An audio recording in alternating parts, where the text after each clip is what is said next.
Seja muito bem-vindo, seja muito bem-vinda a mais uma edição aqui do Histórias e Memórias, o seu podcast de Governador Valadares, destinado, claro, a eternizar histórias de pessoas marcantes e edificantes da nossa cidade. E hoje tenho a incrível honra de poder imortalizar o enredo de vida de uma mulher que nasceu para a área da saúde. Falo da nutricionista e doutora em Ciências da Saúde, Milena Simões, que me dá a honra da sua presença aqui no podcast Eternizador de Histórias. Doutora Milena, primeiramente, seja muito bem-vinda e é uma honra inenarrável poder te receber. Bom dia, boa tarde, boa noite, depende do horário que vai estar nos acompanhando. Seja muito bem-vinda. Muito obrigada, Luiz Gustavo. Na verdade, bom dia, boa tarde, boa noite para todos. É um grande prazer estar aqui e você disse, o prazer é meu, na verdade. Eu que agradeço mais uma vez, doutora. E para começar o nosso bate-papo, doutora, a pandemia mostrou para nós o quão necessário são os profissionais ligados à área da saúde mental. É claro que antes da pandemia, pré-2020, existia uma importância nos nossos olhos que não fazemos parte desse nicho profissional, sobre a magnitude dessas pessoas que trabalham com a saúde mental. Me refiro aos psicólogos, os médicos, psiquiatras, enfim. Mas parece que a pandemia teve que vir para poder fazer com que a sociedade, num cômputo geral, pudesse se alertar aos cuidados com a própria mente. Haja vista que em pleno 2026, nós estamos vendo aí o corpo, a abrangência, a força que ganhou esses profissionais. E falar sobre saúde mental pós-pandemia se tornou algo muito comum nos tempos atuais. É muito fácil hoje você ouvir alguém falando com alguma amiga, com algum familiar, algum colega de trabalho e perguntar: como é que você está? Como é que está a sua cabeça? Está tudo bem? Não está tudo bem? Não vai trabalhar hoje? Tira um tempo para descansar a mente. Feito todo esse extenso preâmbulo, como está mentalmente falando a doutora Milena Simões em pleno 2026? Luiz Gustavo. Bem, eu acho que o meu primeiro passo de vida é Deus. E aí, quando você confia nele, eu descanso. Às vezes a gente faz planos, futuros, a gente vive a vida assim. Às vezes a gente tem que até parar e pensar mais no hoje do que no futuro. Mas nós, seres humanos, temos essa mania que às vezes não é muito boa, mas de sempre ficar pensando no futuro. A questão toda é que esse futuro, essas questões que a gente busca, principalmente nos dias de hoje, pessoas novas já estão pensando: nossa, eu deveria estar aqui, estar ali, se cobrando muito sobre tudo. A própria internet hoje, com essa grande influência que ela tem sobre a gente, acaba realmente mexendo com a nossa cabeça. Mas se a gente tem Deus e descansa nele, na vontade que ele tem para você, a Bíblia fala que ele escreve sua história antes de você nascer. Então você tem que confiar, relaxar e acreditar que, mesmo que às vezes não seja o que você planejou para você, é o melhor. E aí eu tô seguindo minha vida acreditando sempre que ele tem o melhor para mim. Então o que vem acontecendo, o que acontece hoje, o que acontece amanhã e depois de amanhã, ele preparou para mim. Belo relato. O que foi a pandemia para a sua história de vida e como ela está marcada no coração da Milena Simões? A pandemia foi angustiante para todo mundo, mas eu tenho um marco especial porque eu trabalhava com epidemiologia na época, estava dando aula de epidêmio para a Faculdade de Medicina na UFJF e eu lembro nitidamente do dia que eu juntei na sala com muitos alunos, acho que tinha uns 150 alunos mais ou menos, junto com a professora Patrícia, que é infecto, e a gente tentou explicar um pouco para os meninos o que estava acontecendo e falamos para eles que seriam alguns dias, que a gente estava liberando eles para um afastamento por alguns dias, para a gente ver como que iria evoluir o cenário epidemiológico no Brasil. E aí a gente afastou e ficamos, quase 2 anos. Sim. Com as aulas, ficou 1 ano mais ou menos com as aulas paradas, assim, demorou também para ter de forma remota, e na medicina tem muitas aulas práticas, então isso afetou muito os meninos, e foi um pouco desesperador para todo mundo, para mim na época como professora, vendo a angústia dos meninos, e também como estudante eu fazia doutorado, e estava no final da minha coleta, e foi até puxado ali, foi complicado eu conseguir terminar de coletar os dados, mas deu tudo certo, graças a Deus. E mexeu também na minha vida. Eu pensava que eu ia voltar no Rio Grande do Sul para defender a tese presencial e que eu ia ver novamente as minhas amigas, as pessoas que eu vivi uma vida de quase 10 anos lá para me despedir. E foi tudo online, nunca mais eu voltei lá. Então, assim, tem muitas coisas que marcaram na pandemia na minha vida. Mas eu acho que isso é todo mundo, né? Todo mundo que viveu essa fase vai olhar para esses 2 anos aí que foram mais caóticos e vai falar, nossa, aconteceu tal e tal coisa, foi assim, assim, assado. Eu já vejo as pessoas contando isso para os seus netos, por exemplo, né? São experiências que cada época a população vive algo e eu acho que só tende a cada vez mais acontecendo mais coisas novas, né? Que a gente olha, às vezes a gente olha a história do passado ali nos livros e fala, nossa, aconteceu isso. Daqui, né, 80 anos as pessoas vão estar olhando e falar, nossa, aconteceu isso. E a gente vai ter vivido isso, né? Eu fico imaginando os livros de história daqui a 30, 40 anos, exatamente. Todo mundo com as fotos, com o pessoal, todo mundo... O pessoal não, nós com as máscaras no rosto. Como era a Milena Simões nos tempos de colégio? Nossa, Deus. Bem, a minha mãe é professora, então eu sempre fui muito cobrada em casa em relação a notas e a ser uma boa aluna em relação a isso. Então, sempre tentei ser uma boa aluna, de boas notas, mas eu era atentada. A minha mãe ficava bem brava comigo, porque eu realmente, assim... era atentada. Gostei da sinceridade. E o tempo de escola, Milena? Nós sabemos que ele é muito nostálgico por inúmeras razões. Por vários motivos. Feito essa rápida introdução, qual é a grande lembrança que você tem dos tempos de colégio? Aquele tipo de lembrança, Milena, que quando você passa em frente à escola ou a uma das escolas que você estudou, independentemente do dia, do que você possa estar passando na sua vida no momento, passou em frente a essa escola ou a uma das escolas que você estudou, vem na cabeça uma lembrança boa na hora, que é qual? O recreio com os meus amigos, que a maioria deles eu ainda tenho contato até hoje, mas eu lembro muito disso, principalmente porque hoje a tecnologia tirou isso das crianças, né? Sim, bem lembrado. E aí eu lembro das brincadeiras, do passa-anel, do a dedonha,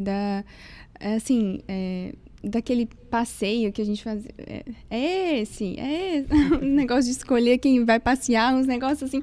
Eu lembro dessas coisas, assim, sabe? Da gente sentada debaixo das árvores, conversando, da educação física. Eu lembro disso, da convivência com os meus colegas de sala de aula. A doutora Milena Simões, antes de se tornar doutora, foi escolhida pela área da nutrição ou a nutrição que te escolheu? Se eu escolhi a nutrição ou a nutrição me escolheu, foi a nutrição que me escolheu, eu acho. Vamos lá, por que eu me tornei nutricionista? Na verdade, desde criança eu falava que ia fazer odontologia e com 16 anos, minha mãe, eu cresci em Matias Lobato, Frei Inocêncio, que são 2 cidadezinhas separadas por uma ponte. E aí, com 16 anos, minha mãe, no 3º ano, me trouxe para Valadares para estudar, para fazer cursinho, para poder entrar numa federal. E aí, eu fiz 1 ano de cursinho.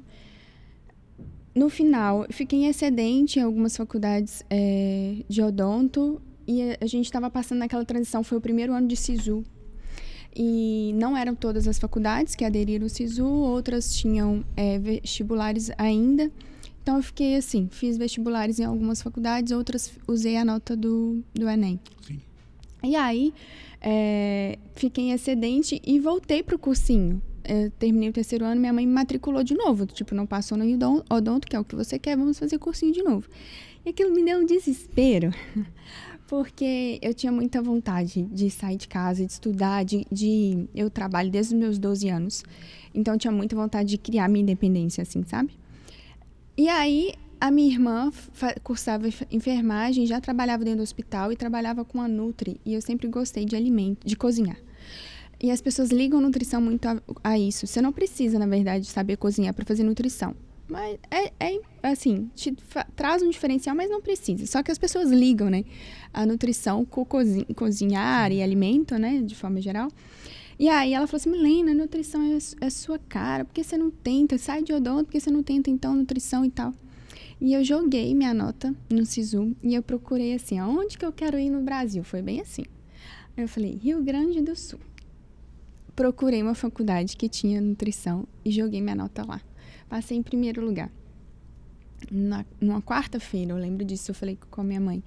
Passei em nutrição. Você me deixa aí? É no Rio Grande do Sul. A minha mãe falou assim, como assim? Desde quando você quer nutrição? Eu falei, não, eu decidi que é a nutrição que eu quero. E eu passei em primeiro lugar. Você me leva? Minha mãe falou, você tem certeza? Eu falei, tenho. Ela, te leva. E foi uma loucura, porque é uma cidade, Itaqui, é fronteira oeste. Sim. Com a Argentina. Nossa, é muito longe. Se você ter noção, é a cidade mais longe da capital. Jesus. Lá. E minha mãe foi numa agência. Fechou uma passagem de avião. E a gente foi de avião até de Porto Alegre, Uruguaiana, num teco-teco. Sabe aqueles mini aviões?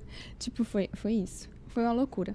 E aí cheguei lá, tiraram foto, fizeram entrevista. A primeira mineira que vem pra fronteira oeste fazer faculdade.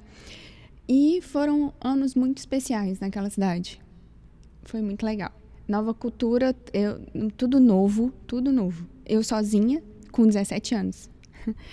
E aí, mas no primeiro ano tive muitas experiências de professoras, docentes novas, e que davam aula pra gente. O curso era foi a primeira turma de nutrição, então era um curso novo. E eu olhava para aquelas mulheres e falava assim, eu quero ser professora como elas. Então, desde o primeiro ano de faculdade, eu decidi que eu queria a docência como a minha carreira, sabe? Sobre a nutrição e sobre aquilo que ela virou nos tempos atuais em relação à importância que vocês, nutricionistas, vêm ganhando com o tempo, não só em Valadares, mas imagino eu que em todo o Brasil, em todo o mundo. Por que na sua visão, e esse olhar que eu tenho é como leigo, alguém que pertence ao universo da musculação, logo sei a importância de vocês nutricionistas. Mas num cômputo geral, eu tenho a impressão que o papel do nutricionista ganhou uma relevância muito grande, muito abundante. Vem ganhando, melhor dizendo, nos tempos atuais, dia após dia. Essa é a minha visão de fora. Você que está dentro, não só como nutricionista, mas também doutora em ciências da saúde. Por que o nutricionista se tornou esse profissional tão relevante atualmente?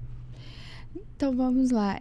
E é uma coisa que eu respondo isso, eu dou aula principalmente para medicina, mas já dei aula para várias turmas de nutrição.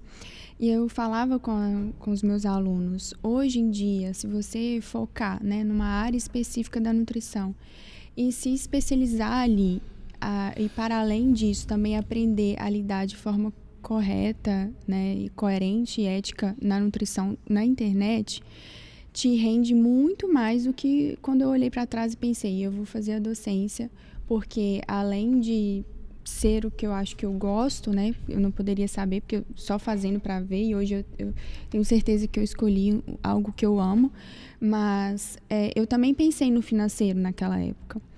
E porque antigamente você olhava assim, nossa, tem nutricionista nas prefeituras com salário na época, sei lá, de R$ 1.000, R$ 1.500. Tem nutricionista em UAN, que é a Unidade de Alimentação e Nutrição, que cuida da produção do alimento e que também o salário não é legal. Ainda não é, sabe?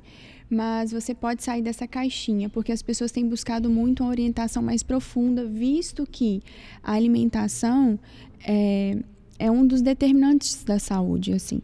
Se você... E os estudos mostram isso, como a sua exposição aos alimentos ao longo da vida pode influenciar positiva ou... influencia de forma positiva ou negativa na promoção da saúde, de forma geral. E as pessoas hoje enxergam isso. Mas, para além disso, existem várias conquistas voltadas à saúde, e principalmente agora, você falando da academia, né, a performance, que está inteiramente ligada a uma prática adequada da alimentação. E por mais que a internet está aí, né, com uma grande facilidade de busca, hoje você pediu o chat, monta uma dieta para mim de 1.500 calorias. Ele vai montar. Mas o chat não sabe da sua rotina, das suas preferências, da sua condição de saúde, da sua condição financeira. Enfim, são muitos fatores que são investigados, né, na consulta para que eu possa montar realmente um plano individualizado para você. O que faz uma alimentação ser ruim? Nossa, vamos lá. Na verdade, eu sempre digo que vamos inverter um pouco a pergunta. O que faz uma alimentação ser boa é ela ser rica em alimentos naturais, assim, você buscar o básico. Então, né, o básico de uma alimentação é arroz, feijão, verduras, né, legumes, frutas, leite e derivados, o básico, que são os alimentos in natura ou minimamente processados. Se esses alimentos estão diariamente na sua alimentação, com certeza você está promovendo saúde para você por meio do alimento. Aí vem os alimentos, depois é uma escala, né? Sim. In natura, minimamente processados, os processados e os ultraprocessados. Então, se você passa a consumir diariamente processados e principalmente ultraprocessados com maior frequência do que os alimentos in natura e minimamente processados, você pode ter certeza que por mais que no rótulo desses alimentos estejam light, diet, zero açúcar, rico em proteína, isso não é uma alimentação saudável. Porque os ultraprocessados são ricos em aditivos químicos, né, em corantes, conservantes, saborizantes artificiais, muitas vezes excesso de açúcar, de gordura. Você pode ter certeza que quando você pega um alimento que está lá, zero açúcar, que ele vai ser riquíssimo em gordura. Então, assim, não há um equilíbrio de macronutrientes e micronutrientes dentro desses alimentos. Então, isso é o principal para que a sua alimentação seja ruim. Não haver equilíbrio. É isso. Hoje, doutora, vivemos a era das canetas emagrecedoras. E nós sabemos o quanto que esse tipo de material tem ajudado mundialmente milhares de pessoas na busca pelo tão sonhado emagrecimento. Mas, ao mesmo tempo, existe aí, isso na minha visão, olhando de fora como leigo, tá? Melhor, deixando isso bem claro, existe também a necessidade de um acompanhamento muito forte na vida de quem utiliza essas canetas, porque não é brincadeira. E mesmo a caneta tendo ali, talvez, como um dos principais ativos, a redução do apetite, deixar de comer nunca é a melhor solução para nenhuma pessoa. Isso é eu como leigo falando e afirmando. Fica à vontade para corrigir ou concordar.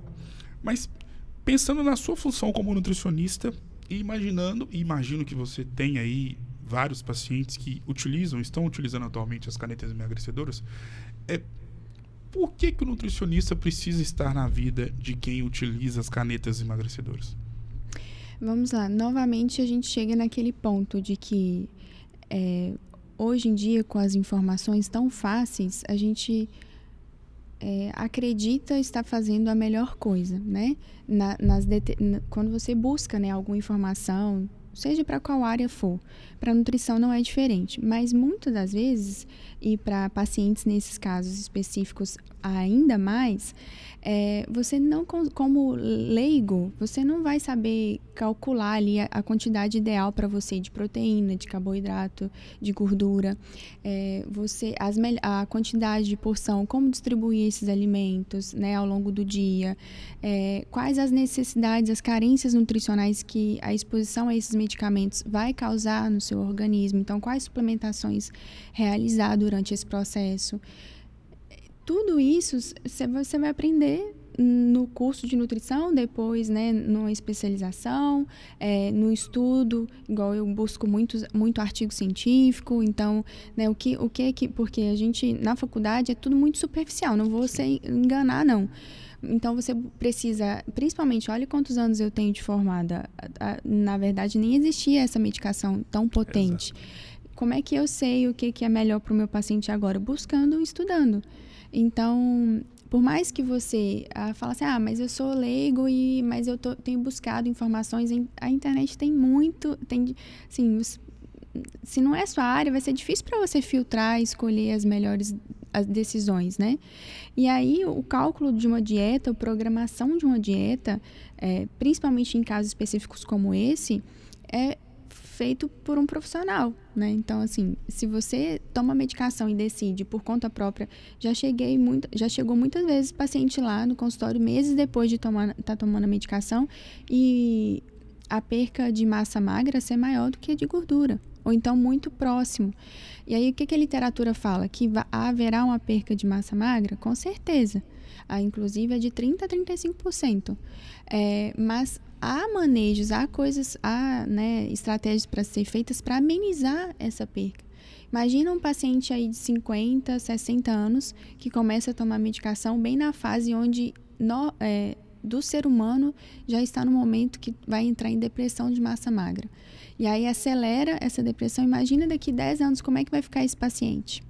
Em relação, por exemplo, o músculo é o que te dá força. Sim. Então, é muito sério isso, né? Porque a gente busca as coisas rápidas, práticas do ser humano, né? Mas não pensa na consequência futura. E eu acho que na hora que você parar e pensar e pesar, o peso do futuro será maior. Então, eu sempre falo isso com os pacientes. Toma cuidado com as escolhas que você faz hoje, porque quando a gente escolhe assim, pensando no agora, muitas vezes vem reflexos futuros que a gente não estava preparado, que a gente não vai conseguir lidar com eles. Imagino que você já tenha se deparado com uma situação que normalmente e comumente é perceptível ver e acompanhar nas redes sociais de pessoas que chegaram num ponto onde não dava mais para poder viver a vida que vivia e decidiram, às vezes, nem só porque ela queria, mas por muita cobrança por parte do grupo de apoio, de mudar de vida, principalmente em relação à questão do emagrecimento, né? Em buscar o emagrecimento. E essa pessoa, eu estou imaginando uma pessoa aqui, tá? Mediante a tudo aquilo que a gente tem de relato e conhece de pessoas que buscam o tão sonhado emagrecimento. Elas veem vocês, nutricionistas, com um certo olhar de desconfiança e até receio, medo, porque automaticamente ela pensa, se eu quero emagrecer, uma nutricionista vai mandar eu cortar tudo e vai fazer a minha vida um inferno.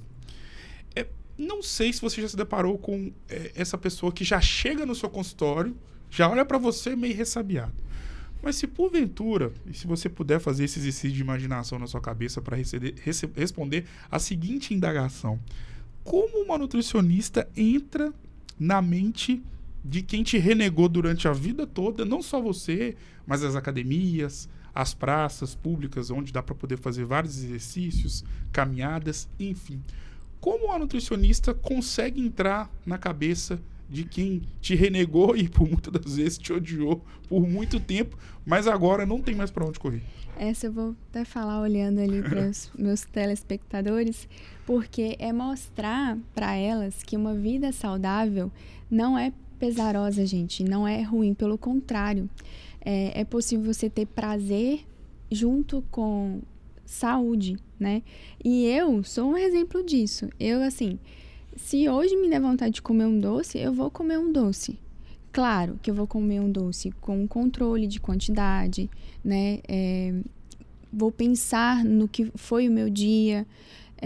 Mas, de forma geral, assim, não existe nenhum, como a gente está falando de uma alimentação ruim, não existe nenhum alimento proibido, nenhuma atitude que, isolada, vai te proporcionar, né, uma obesidade, por exemplo.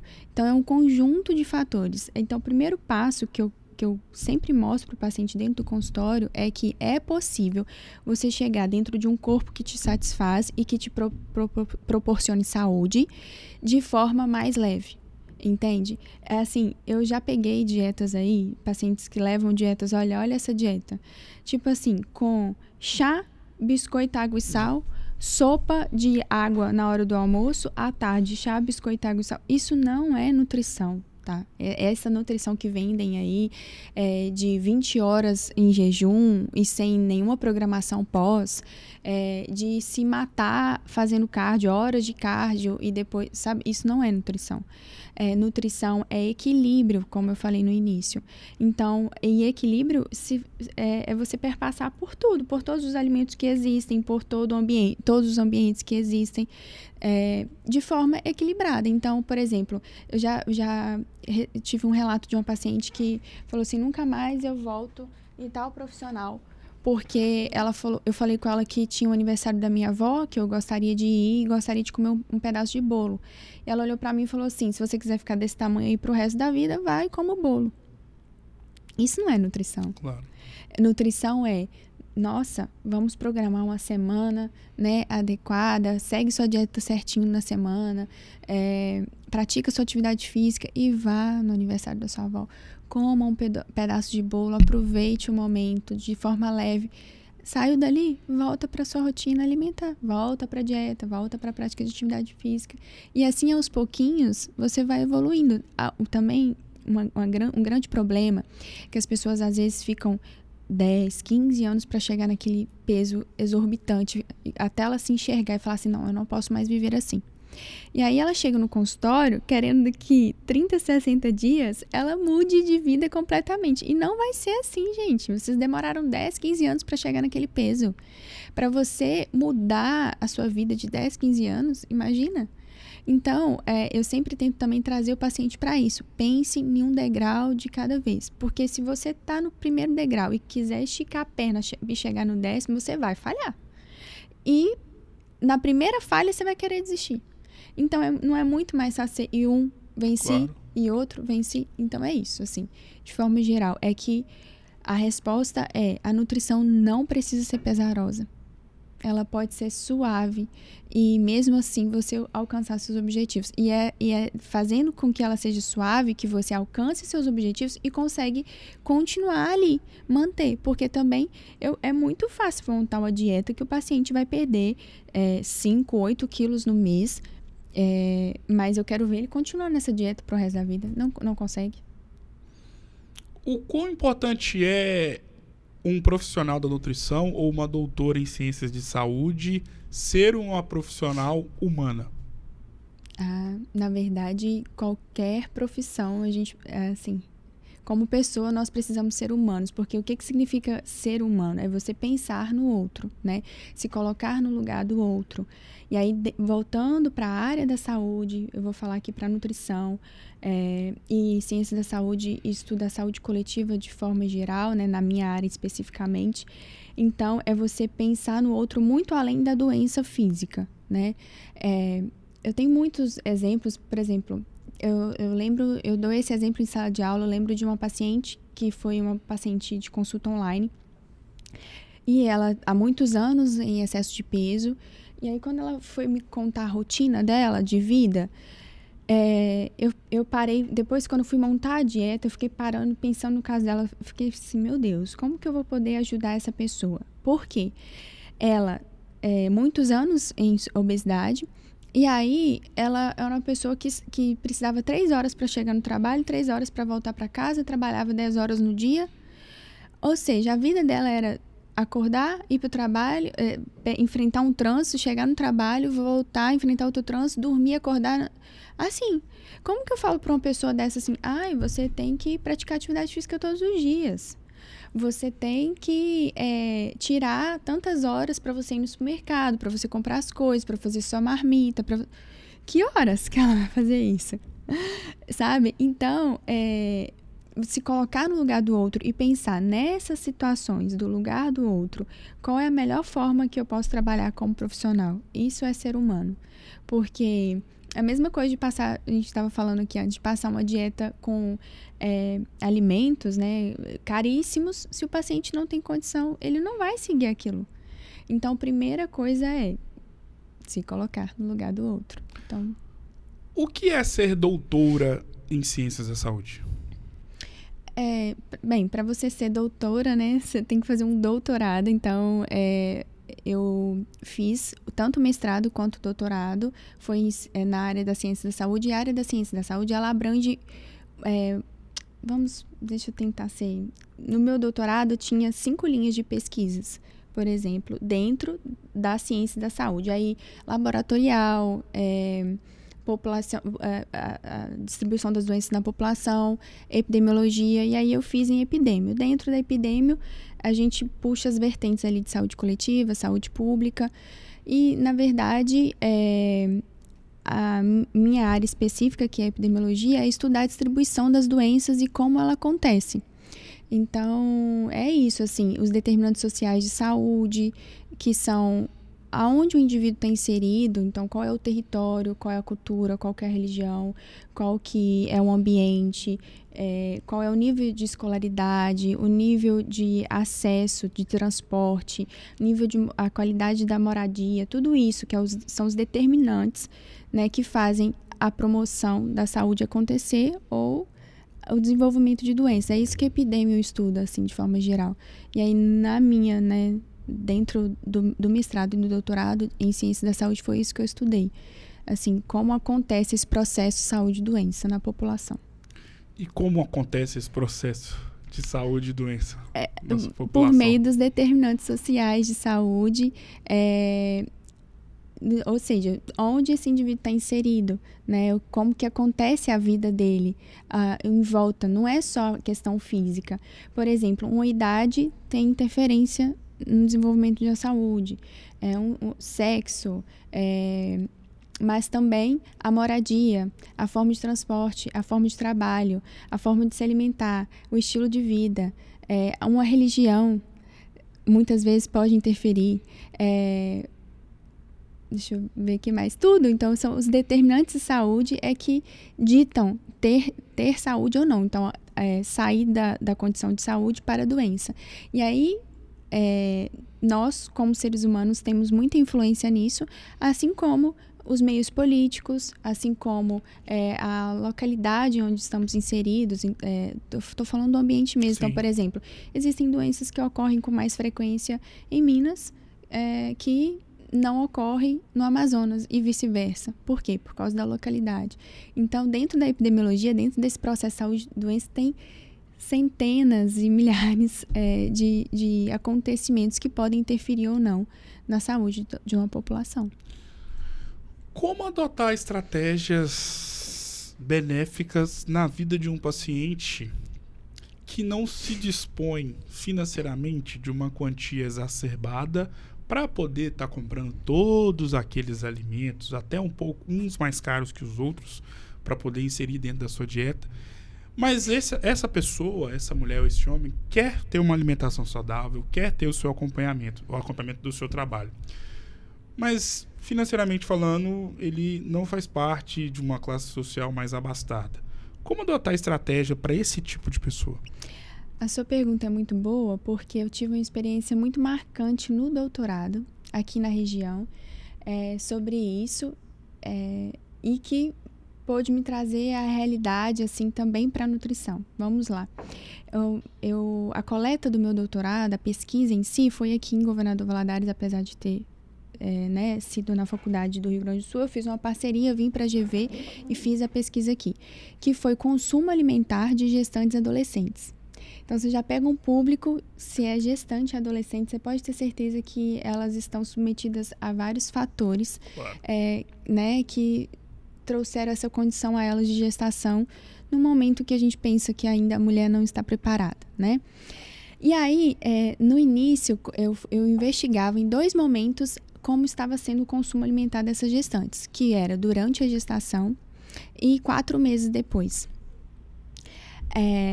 Esse consumo alimentar durante a gestação, eu entrevistava essas mães no leito do pós-parto imediato, até 24 horas depois do parto. Eu entrevistava elas e perguntava, fazia um questionário, a gente chama de frequência alimentar, de como tinha sido a alimentação nos últimos 9 meses, né? E me chamou muita atenção porque tinha mães, assim, por exemplo, mães que não comiam carne de forma alguma, mães que viviam de gulão, que foi até quando eu aprendi o que era gulão, que é aquele pipocão, né, daqui da região. Mães que às vezes sentavam para comer uma banana e comia uma penca de banana. E eu falava assim, mas uma penca tem em média 12 bananas, é isso mesmo? É isso, eu como uma penca de banana. Na época de manga, eu lembro que chamou a atenção a mãe que falou assim, eu sento e como um balde, eu ia lá no quintal, juntava um balde de manga e sentava e ficava comendo lá. E às vezes aí eu ia pra casa e falava assim, gente, como pode? Será que essas meninas estão mentindo pra mim? Tipo, né? Porque é um dos fatores, pesquisa tem os seus pontos também. E aí, questionário é um dos fatores de erro, responder da forma que quiser, né?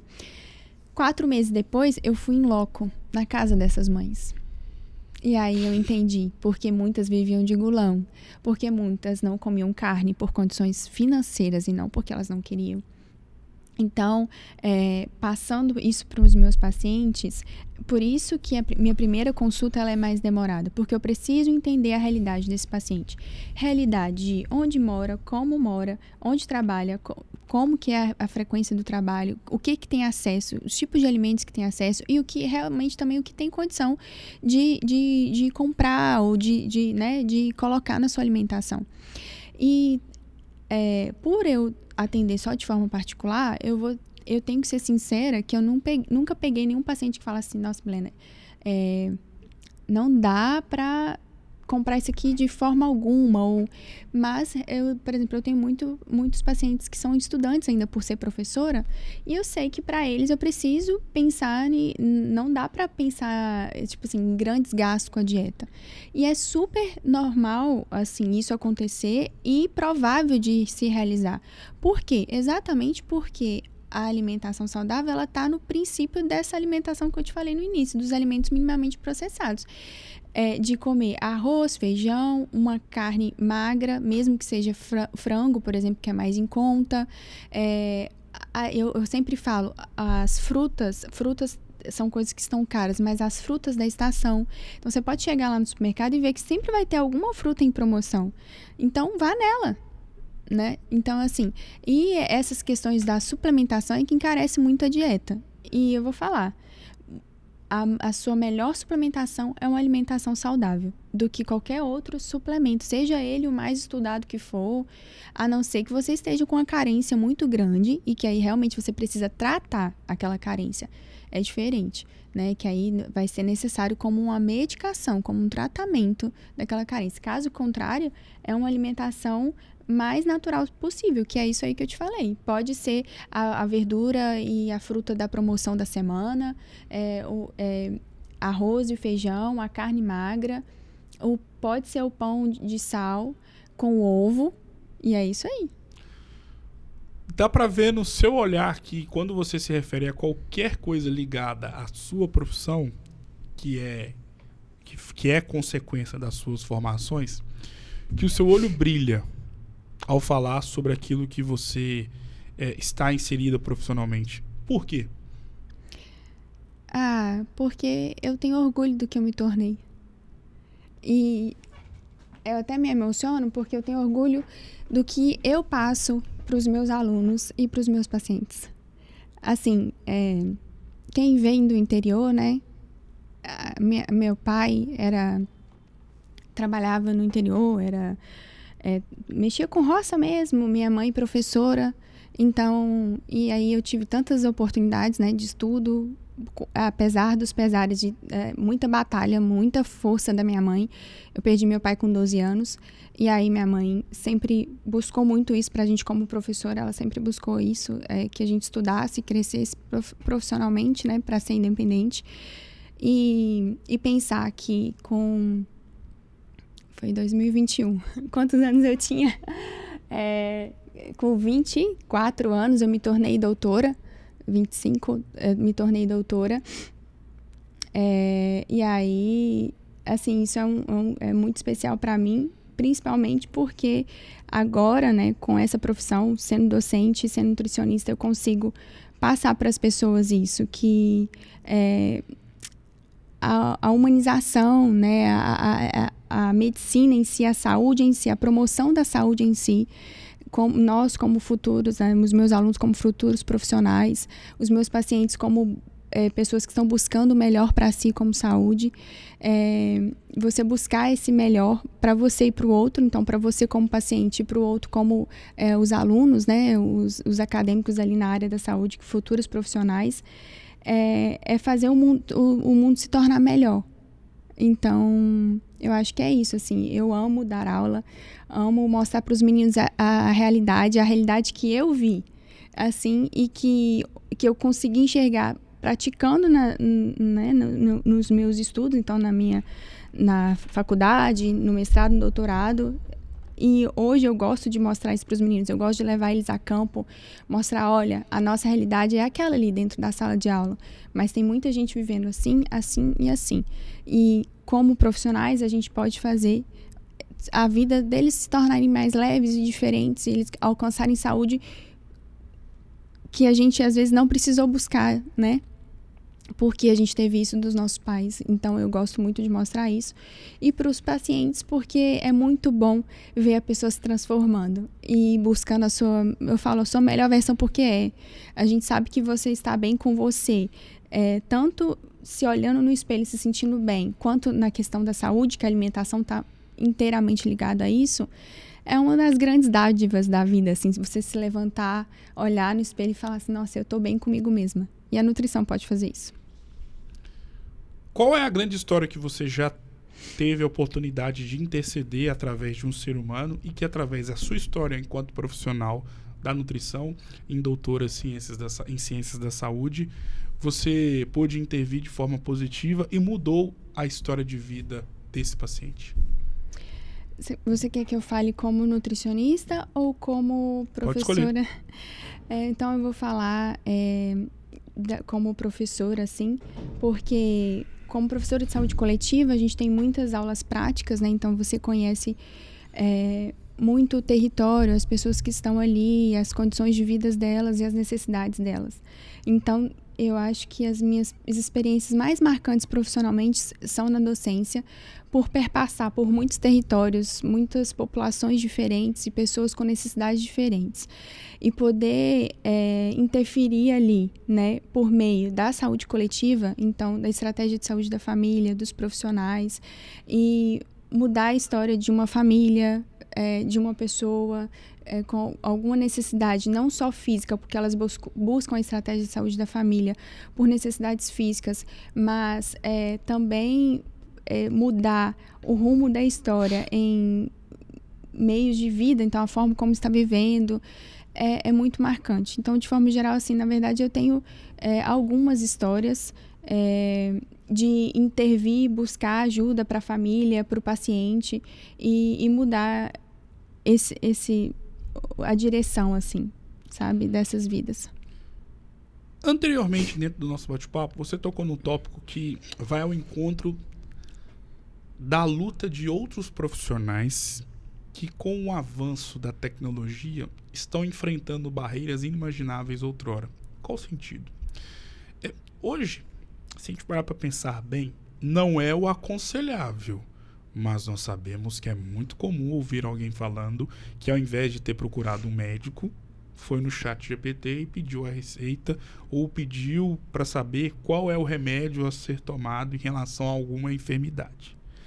E na área da nutrição, imagino eu que vocês, profissionais, também estão enfrentando essa barreira, que é de que muitas pessoas, às vezes, elas não precisam ir até vocês, e sim ir no ChatGPT e procurar ali qual é o melhor alimento para tal situação, qual é a melhor dieta para tal contexto. E isso vai ao encontro não só da performance de vocês enquanto profissionais, mas também pensando no lado do CNPJ dentro da vida de um profissional da nutrição. Porque, querendo ou não, isso interfere diretamente no faturamento da sua empresa, que é você, Milena Simões. Como se encaixar nesse mercado de trabalho mediante a tanta tecnologia que faz com que as pessoas optem, mesmo sabendo que não é o certo, em ir no ChatGPT do que procurar uma nutricionista? Então, acho que o primeiro ponto é assim, não é todo mundo que tem condição, né, de pagar uma nutricionista, de procurar um profissional. Então, o primeiro ponto é que, às vezes, a pessoa pode mudar a vida dela sem aquele profissional. Eu já teve pacientes que chegaram no meu consultório e falaram assim: Milena, eu perdi 10 quilos sozinha. Eu mudei minha alimentação, eu comecei a praticar atividade física, eu fiz o que eu conseguia fazer. E isso é possível, tá? Então, o primeiro ponto você pode mudar a sua vida. Se você não tiver uma condição hoje de procurar um nutricionista, você consegue. Isso não pode ser uma desculpa. Então, eu já vejo isso. Como profissional de saúde, eu vejo que uma pessoa consegue mudar a alimentação dela e a vida dela e até a composição corporal dela, principalmente quando a gente está falando de emagrecimento, sem um nutri, se ele quiser. Tem jeito. Só que eu estou ali para tentar amenizar o processo, facilitar o processo. Por quê? Com certeza, comigo, você vai ter assertividade. Então, de realmente qual é o seu déficit calórico para aquele momento, como deve ser a distribuição dos macronutrientes, que são a gordura, o carboidrato e a proteína. Quanto de cada alimento você tem que consumir para atingir essa distribuição? Como que você vai atingir também a questão do consumo dos micronutrientes, que são as vitaminas e minerais? Como aumentar a sua saciedade num processo que é tão doloroso, né? Que é do déficit calórico para o emagrecimento, por exemplo. Nossa, tem muitos fatores. Geralmente, cada paciente tem condições específicas. Então, tem pacientes que têm muita aflição por doce, ou tem muita ansiedade, ou não tem uma boa qualidade de sono, ou não tem o intestino funcionando. Então, quando você procura um profissional, ele vai olhar tudo isso, pelo menos eu olho. Claro. E vou pensar em todas essas condições, e eu, fazendo uma estratégia para cada uma dessas condições, realmente eu vou facilitar o seu processo, eu vou trazer mais leveza para o processo. Né? Eu penso na rotina do paciente. Então, por exemplo, o paciente que fica o dia inteiro fora, eu tenho que pensar numa dieta que ele vai conseguir ter tudo isso e ainda fazer isso fora de casa. Então, todos esses parâmetros só um profissional consegue fazer. É a mesma coisa para eu estou falando de emagrecimento, mas para hipertrofia acho que ainda é mais profundo ainda, porque aí você realmente tem que ver todos os fatores, né, de como que está sendo a prática de atividade física, o gasto calórico, qual é o desempenho que você quer ter em quê? É só de massa muscular mesmo, ou você quer ter um desempenho no seu treino, né? Enfim, se você for um atleta. Então, aí sim, aí é impossível sem ter um profissional para pensar em tudo isso. Então, o resumo para você praticar uma alimentação saudável, você consegue sem o Nutri. E muitas vezes perder até uma quantidade considerável de peso, porque se você come errado e passa a se alimentar melhor, né, com melhor qualidade, com certeza vai mudar ali a sua composição corporal. Mas para o desenho disso e para facilidade do processo e muitas vezes para a manutenção desse processo, então para você aprender a como fazer isso de forma correta, somente com um profissional. Eu falo que eu não gosto de fazer uma consulta, que eu faço um acompanhamento nutricional. Por que um acompanhamento? Exatamente para essa pessoa ter um processo de educação. Para ela, o que é quando a gente educa alguém? A gente ensina como fazer. Para que quando ela chegar no objetivo dela, ela não precise voltar mais em mim, para ela continuar da forma como ela chegou no final ali, comigo. Hoje, em pleno 2026, e olhando para trás, voltando lá na Milena de 2013, 2012, 2010, ou para a Milena que com 12 anos perdeu seu pai. Qual a reflexão que você faz mediante a tudo que você passou desde os 12 anos até 2026? A gente tem que... novamente, a gente volta no primeiro assunto lá, né? Que é Deus. Que a gente tem que pensar que Ele prepara a sua vida desde o início e que Ele não te dá lutas que você não vai conseguir vencer. Então, eu penso sempre assim, se eu tô passando por isso aqui agora, uma hora a vitória vai vir. E aí, depois que a vitória vir, vai vir outra luta e a vitória vai vir de novo, porque eu acredito nisso, que Ele não te dá um peso, né, maior do que você consiga carregar. Mas é sempre lutar, sabe? Sempre eu olho pra mim e penso assim, eu quero o melhor pra mim, mas eu busco o melhor pra mim. Então, eu acho que é isso. Você sempre não esquecer que você merece o melhor e que você precisa buscar por esse melhor. Então, eu tô sempre assim, todos os dias, pensando que eu mereço o melhor e que eu vou buscar o melhor. E assim a gente vai seguindo a vida. Quem era o pai da Milena Simões para a Milena Simões? Ai, meu pai nasceu na roça, né? Cresceu na roça, era brutão. Mas eu tenho momentos muito especiais com ele, assim, de forma geral. Da forma dele, ele dava amor pra gente. E assim, era um lutador. E aí, isso, a minha mãe também é assim. Então, é um grande exemplo pra mim. Tipo, sempre querer lutar e buscar pelo melhor. Por meio de mim mesmo, por meu mérito, por meio da minha luta. Então, é isso. Meu pai, ele batalhava muito, a minha mãe também, e um grande exemplo que eu tenho dos dois é isso. E, o mais importante, buscar o seu melhor sem atingir o próximo, né? Buscar o seu melhor respeitando o próximo. Até os seus 12 anos, o seu pai estava habitando neste plano. A partir dos seus 12 anos, ele passou a não habitar mais este plano e foi morar no céu. Logo, ele virou uma estrela que brilha e irradia os seus dias aqui na Terra, além, claro, de todos os seus familiares. Mas se por um acaso você, neste momento, estivesse sonhando, tá dormindo e tá sonhando, e ao invés dessa pessoa que vos fala, estivesse o seu pai na sua frente hoje, dia 14 de agosto de 2026, quase 11 horas da manhã desta sexta-feira, o que você falaria para ele? Primeiro, que eu amo muito ele. Segundo, que hoje, como adulta, eu entendo tudo que ele passou. Na infância, na vida adulta dele também. E que eu entendo que, apesar das dificuldades, ele sempre quis buscar o melhor pra gente. Quem é Milena Simões? Uma pessoa chorona, como vocês podem ver. Gente, eu sou assim, tá? E às vezes isso me irrita, mas eu sou chorona mesmo. Mas sou também durona. Sou chorona, mas sou durona. Bem, a Milena Simões é uma mulher que busca sempre evoluir. Seja em qual seja a área profissional, sentimental, como amiga, como filha. Eu acho que a gente nunca está 100% correto. Acho que a gente sempre tem coisas para aprender, para crescer, para modificar. Eu acredito nisso, nas mudanças, por meio dos aprendizados mesmo da vida. E tô aí, sempre buscando esse crescimento, não só profissional, mas mental mesmo, como pessoa. E é isso. O que seria da Milena Simões sem a mãe da Milena Simões? Nosso Deus. A minha mãe é uma batalhadora, né? Cuidou de 4 filhos sozinha, literalmente. E até hoje ela tá aí para dar, quando eu menos espero, o suporte necessário para a vida. Assim, então eu só tenho que te agradecer muito por tudo.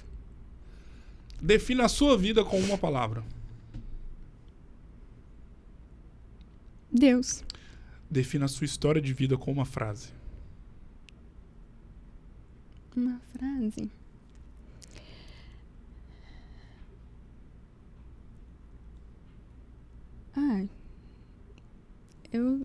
Uma frase é difícil, assim, mas eu penso que nada acontece por acaso e em tudo haverá um aprendizado para te fortalecer.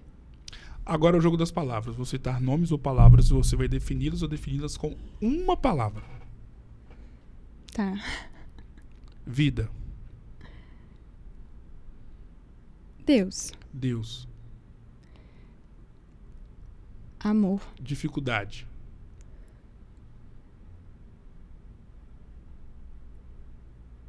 Vitória. Família. Pode repetir a palavra? Pode. Amor? Governador Valadares. Coração. Nutrição. Paixão. Ciências da saúde.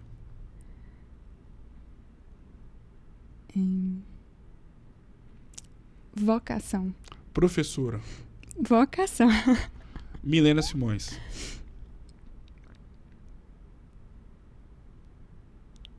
Uma palavra para Milena Simões? Meu Deus. Amada.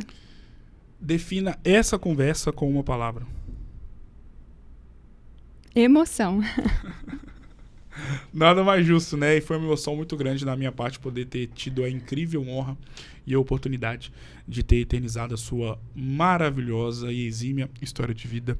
Parabéns, doutora, por ser quem você é, por ser quem você se tornou.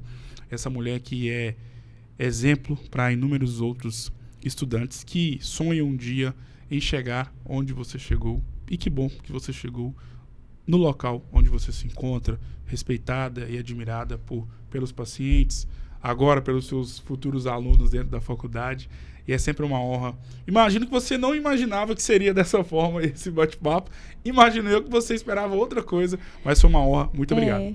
Gente, peço desculpas aí pelos momentos emocionados, mas não tem jeito, né? Relembrar de momentos, de pessoas, e às vezes até mesmo você fazer esse movimento de pensar em você, né? De como você é como profissional, como pessoa, como irmã, filha, amiga, te faz... Opa, nossa, eu já passei por tantas coisas, né? Eu já consegui tantas coisas e te faz ficar... Eu, pelo menos, fico emocionada. Então, peço desculpas aí. Agradeço a oportunidade. É sempre um prazer falar de nutrição, falar da medicina, né? Como pensando dentro da área da saúde coletiva, da epidemiologia, da relevância disso.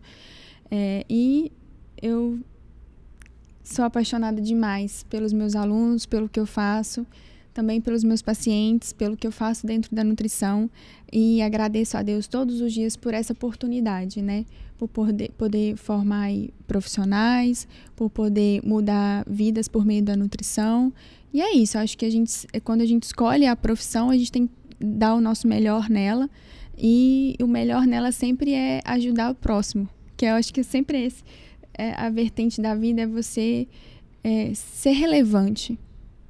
Então, obrigada. Eu que agradeço, você é muito relevante para inúmeras pessoas. Obrigado mais uma vez, Milena Simões, que me deu a honra de poder ter realizado a sua história de vida em mais um episódio para lá de especial do Histórias e Memórias, que vai ficando por aqui. Um grande abraço e claro que eu volto na próxima semana que eu ficarei mais velho. Olha só a idade chegando. Qual é a data do seu dia 19 de agosto. O meu é dia 21. Olha, Leoninos, tá? Estamos perto.